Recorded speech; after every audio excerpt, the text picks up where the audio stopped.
We're going to get into what's trending. So, have you ever tried to change someone's mind? Whew, well, it is an election year, so politics come to mind. Oh, if you tried that, it's pretty hard. Psychology Today shares insights on overcoming our own biases to change hearts and minds. We're going to bring back Dr. Jude. So, I love that this starts with us, right? Because we're really the only ones that we can change. And it starts with the confirmation bias that our brains naturally gravitate towards information that reinforces our existing beliefs. So, how can we be more aware of this bias in our interactions? I think that comes to intentionality. We have to recognize that, we all have biases. And for someone to say, oh, I'm a completely unbiased person, that's not true.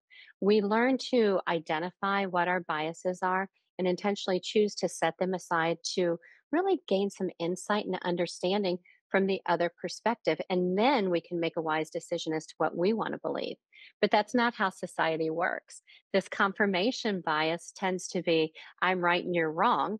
And we gravitate towards people that have like beliefs and values and systems in place like us, which is reinforcing this, right? Hmm. So we have to be intentional and really choose to challenge what we believe and just give ourselves space to consider a different possibility.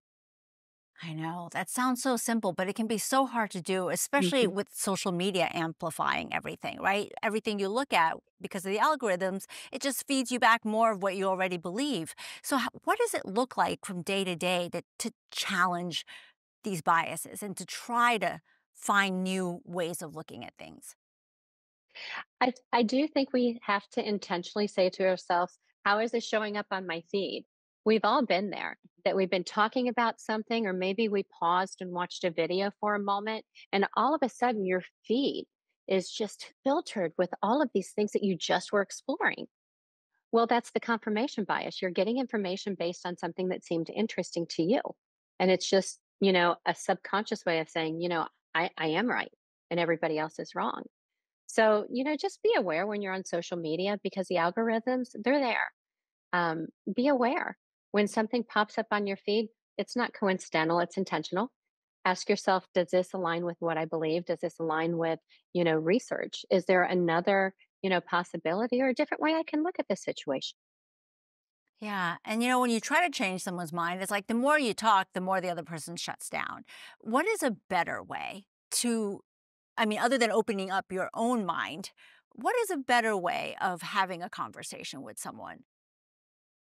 I think it's engaging in meaningful conversations. I have a lot of friends all over the world, and we were raised differently. I kind of liken it to travel. We're all bringing our own suitcase of events through the airport, and we have to sit down with other people, kind of explore what they have, explore what we have, and decide how do we want to continue on this journey.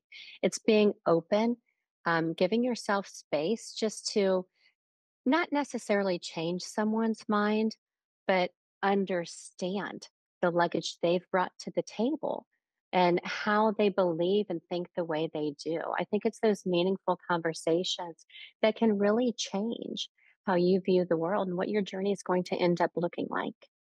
Yeah, that's the key. Listening to understand instead of just to respond with your own view. Thanks so much, Dr. Jude.